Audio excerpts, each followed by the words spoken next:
네, 자유한국당 전당대회 열기가 뜨겁습니다. 어제 황교안 전 총리에 이어 오늘은 홍준표 전 대표까지 공식 출마를 선언했습니다. 네, 후보 간의 신경전만큼이나 당내 개파 간 신경전도 치열해지고 있는데요. 4선의 중진 이슈죠.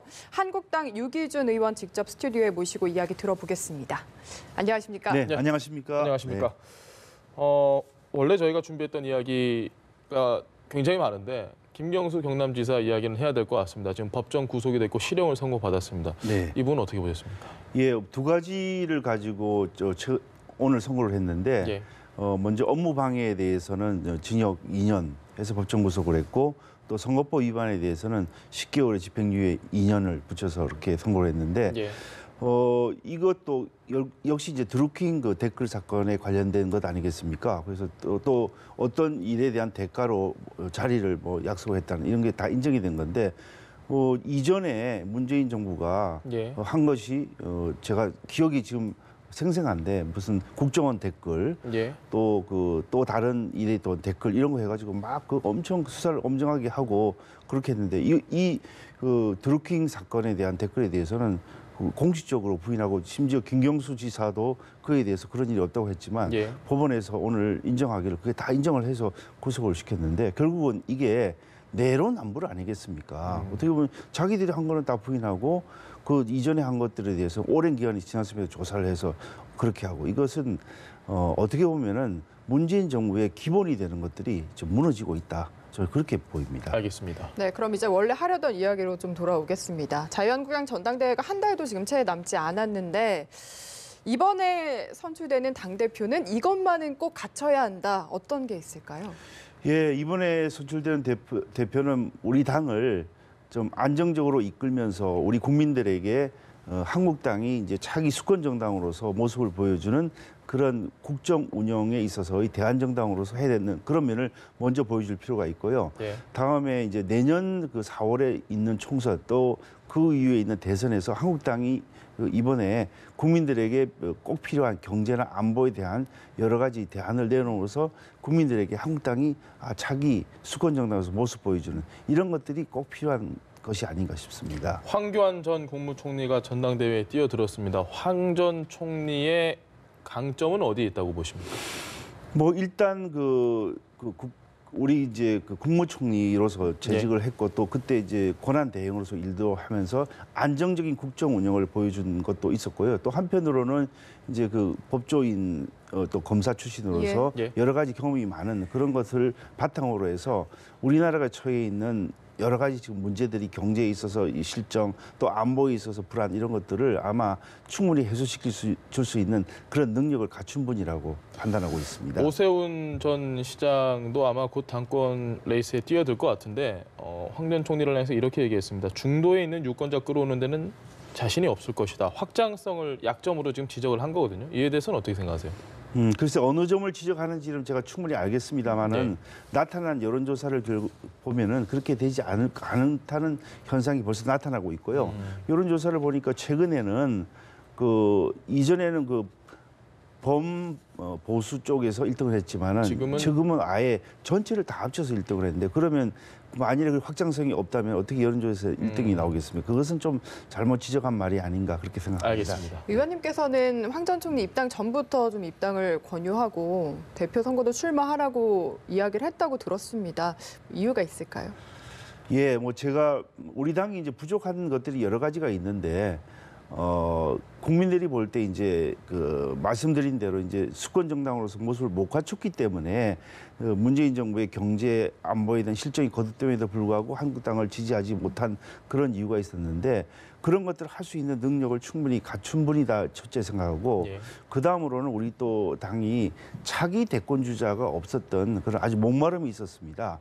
그래서 그런 것들을 이번에 좀 해소시킬 수 있는 그런 것이 되기 때문에 제가 황교안 전 총리에게 여러 번 만나서 이번에 전당대회도 출마를 하고 입당이 먼저겠습니다만은 그런 것도 하고 또 한편으로는 우리 당이 지금 황무지와 같은 그런 상태였습니다. 예. 그러면 그 황무지에는 돌도 많고 나무도 많고 근데 그걸 좀 정리도 좀 하면서 나중에 곡식을 수확할 때 자기 지분이 있는 것이지 아무것도 안 한 상태에서 나중에 그 잘 됐을 때 꽃가마를 자기가 타겠다고 그러면 그건 아무도 동의하지 못한다. 그렇기 때문에 처음부터 들어와서 전당대회도 출마하고 또 그 이후에 있는 당을 운영을 잘하고 또 내년 총선에서도 좋은 성적을 올려야만 충분히 그만한 지분을 갖고 나중에 대권에도 나갈 수 있을 것이다. 그래서 그렇게 권한 바 있습니다.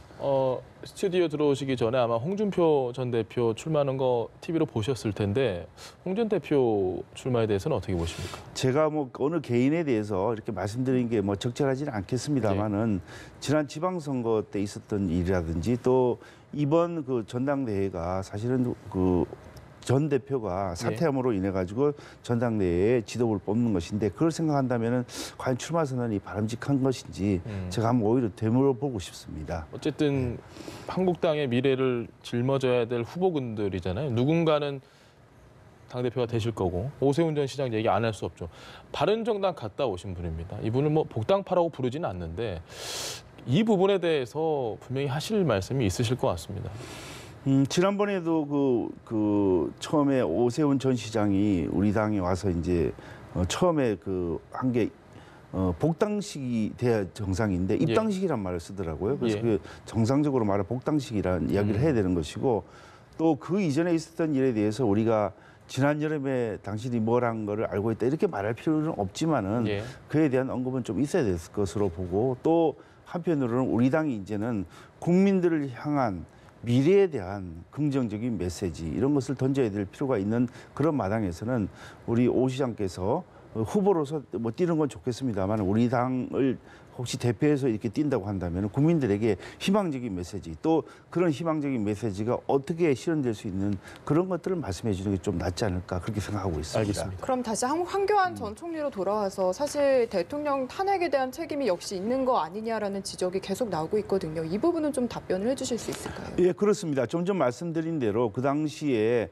뭐 국무총리로 재직을 했었고 저도 그때 해양수산부 장관으로 재직을 해서 그 책임에서 뭐 자유로운 사람이 누가 있겠습니까? 그러나 국민들께서 지금 듣고 싶어하는 것은 그 과거에 있었던 일들은 뭐 그거에 대한 나중에 백서가 만들어지면서 어떤 일들에 대한 일이 우리가 정리를 해야 될 필요는 있겠습니다. 지금은 아니라고 저는 생각합니다만은 국민들께서는 지금 뭐 경제에 대한 실정이 거듭되고 있고 또 안보도 북한 핵무기 폐기가 지금 이루어져야 되는데 단 한 걸음도 못 나간 상태에서 한미 군사 훈련이 지금 잠정적으로 중단되어 있고 NLL도 어떻게 보면 비대칭적으로 어떻게 보면 평화 수역으로 설정을 해서 우리 안보가 불안해진 이런 상황에서 국민들이 듣고 싶어하는 것은 한국당이 어떻게 이 경제를 살리는 그런 메시지를 던지고 또 안보에 대해서 불안을 해소시켜주는 그런 것을 듣고 싶어하기 때문에 저는 황교안 총리나 또 다른 이번에 그 당대표로 나오신 분들이 그에 대해서 말씀을 하시고 그에 대해서 국민들을 안심시켜주는 그런 행보가 더 필요한 것이다 이렇게 생각합니다. 홍준표 전 대표가 출마를 하는 명분 역시 또 계파나 이런 문제를 지적을 했고 황 전 총리가 나오면서 오히려 계파 갈등이 더 수면 위로 드러나서 선명해지는 게 아니냐 우려의 목소리가 있는 것도 사실입니다. 이 부분은 어떻게 보고 계십니까? 제가 선거를 좀 많이 치러봤습니다. 제 개인적으로 국회의원 선거를 4번 이렇게 나가봤는데 선거에 있어서 이런 원칙이 있습니다. 자기 말을 하는 사람은 당선이 되고 다른 사람에 대해서 말하는 사람은 좀 당선이 안 된다는 그런 말이 있습니다. 네거티브보다는 본인에 대해서 자기가 뭘 할 수 있다 이렇게 말하는 게 정상적인 선거 캠페인 방식이다. 그래서 다른 경쟁대에 대해서 이렇게 저렇게 말하는 건 좋습니다만 그게 주종이 바뀌어가지고 자신이 이제 당 대표가 되면 어떻게 하겠다 이렇게 말하는 것에 더 주안점을 두고 이야기하는 게 더 좋지 않을까 언론에서도 좀 지적을 하는 부분들이 분명히 있습니다. 이 개파 논쟁이 좀 더 짙어질 것이다. 그 부분은 저도 지난번에 이제 우리 당의 원내대표로 출마를 하려고 뭐 의원들을 많이 만났습니다. 우리 거의 100여 분에 가까운 의원들을 1대1로 적어도 10분 이상 이렇게 만났는데 우리 당의 의원들이 과거에는 어느 계보 또는 계파였을 수는 있습니다만 현재로는 자기가 어느 계파다, 어느 계보에 속해 있다 이렇게 말한 분은 제가 단 한 번도 만나질 못했습니다. 정말 그런 흔적이 있었다는 것은 맞을지 모르겠습니다만 이제 그런 말을 한다고 해서 무슨 도움이 되겠습니까? 예. 알겠습니다. 네, 그러면 황교안 전 총리 지지율 얘기 아까 말씀하셔서요. 좀 이야기를 해보자면은 이 범, 야권, 여권 다 합쳐서 오차범위 내이긴 합니다만 1위를 했습니다. 이런 지지율 변화 어떤 의미가 있다고 보십니까? 상당히 뭐 현재로서는 그렇게 큰 뭐 10몇 퍼센트 17.1%네요. 예, 뭐 그 정도 그다음에 2위가 한 10% 정도 이렇게 보였는데 예. 그게 여러 명이 나와가지고 한 그런 여론조사라서 어느 정도 비중을 둬야 될지는 저도 분석이 안 됩니다만 네. 어쨌든 이전하고 좀 달라진 거는 이전에는 범보수에서 1위였고 전체적으로 1위가 아니었는데 이제는 전체적으로 다 해도 1위였다는 것은 그만큼 이제 그 국민들이 바랄 때 새로운 지도자 또 이제 그 지금 하고 있는 문재인 정부하고는 좀 다른 성향을 보이는 지도자를 선택하겠다는 그런 국민들의 의중이 반영돼 있는 것이 아닌가 그렇게 생각을 하고 있습니다. 유 의원께서 나오셔서 좀 즐거운 얘기를 하고 싶은데 지금 자유한국당이 국회에서 보이콧하고 있지 않습니까? 뭐 오늘도 거기 계시다가 오신 걸로 알고 있습니다. 릴레이 단식 농성. 지금 단식자는 빠지긴 했지만 이 부분에 대해서 뭐 조롱도 많이 하고 국민 여론도 좀 싸늘한 게 사실이거든요. 이 부분은 어떻게 보십니까?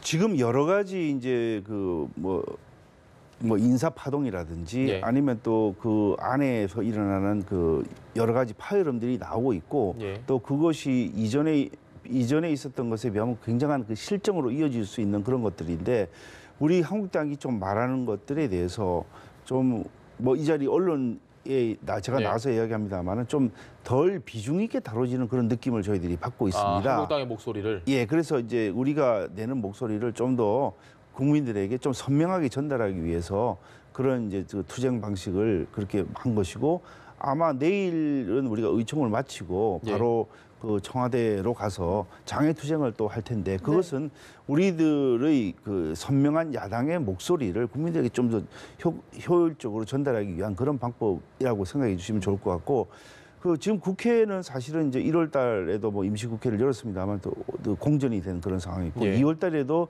연다 하더라도 지금 안개 속입니다. 너무나 지금 여야 간의 시각차도 크고 특히 이제 야 3당에서 말하는 그 소위 선거구제 개편 네. 그것은 지금 현재 연동형 비례대표제라고 그러죠. 그 도저히 우리 한국당 입장에서는 받아들이기 어려운 그런 상황이기 때문에 지금 연다고 해서 어떤 성과를 낼 수 있는 그런 상황은 아닙니다. 알겠습니다. 좀 시기상조긴 하지만 나경원 원내대표가 결국 지금 이 국회 내에서 한국당을 이끌어가고 있는데 글쎄요, 이 방금 말씀하셨던 우리 목소리가 잘 전달이 안 된다라는 부분, 그럼 나경원 원내대표의 리더십이라는 부분에 대해서 또 이야기가 나올 수 있거든요. 이 부분은 어떻게 생각하십니까? 그 부분보다는 이제 뭐 원내대표가 된 지 얼마 안 됐는데 예. 그걸 평가하기는 이르고요.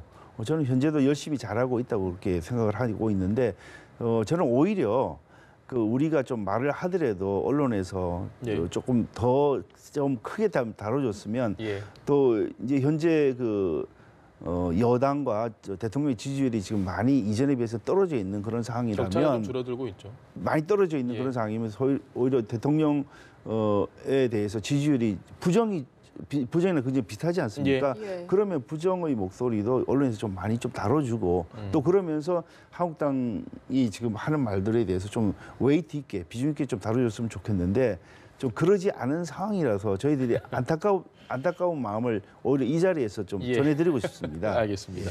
네. 지금 국회에서 이해충돌 논란도 상당해서요. 이 부분을 얘기하자면은 손혜원 의원에 이어서 장제원, 지금 송원석 의원도 논란이 불거졌거든요. 의원님은 이해충돌이라고 보시는지 좀 의견이 궁금합니다. 근데 왜 하필 이때 그런 전수조사라든지 그런 말이 나오는지 저는 이해충돌이라고 하면서 이게 원래 나왔던 그 손혜원 그 일에 대해서 손혜원 의원 일에 대해서 좀 더 조사를 하고 그에 대해서 맞는 그 조사 결과를 내놓으면 될 일이지 여기다 대고 모든 의원들에 대해서 이해 충돌이 있는지를 조사한다고 한다면은 이거야말로 전형적인 물타기 그런 수법이라고 보여지고 그렇게 하면서 원래 나왔던 그 사건에 대한 조사가 퇴색이 되고 어떻게 보면은 이제 그 국민들이 볼 때는 관심에서 멀어지는 거기 때문에 이거야말로 저는 우리가 경계해야 되는 그런 물타기 전수조사 하지 전술이다. 말자는 의견이시죠. 아니 그거는 별도의 문제고 그러면 이전에 제가 예를 들어 하나 말씀드리면은 그 다른 사건에 있어서도 이런 문제가 불거진 적이 있습니다. 제가 이 자리에서 그 예를 꼭 들고 싶지는 않습니다만 네. 그런 일인데 그때도 만약에 그게 문제가 됐다면 여당에서 먼저 나와서 의원들에 대해서 전부 전수조사를 해보자 그렇게 말을 해야지 왜 이런 사건이 나왔을 때 그 이야기 하는지 저는 그 이해가 되질 않습니다. 알겠습니다. 시간이 없어서 마지막 질문 드려야 될 것 같습니다.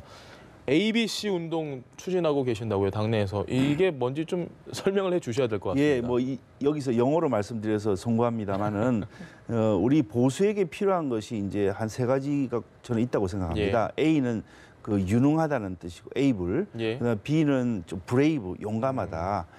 꼭 행동할 때 행동해야 되고 예. 말을 해야 될 때 말을 해야 되고 그다음에 C는 클린, 깨끗하다.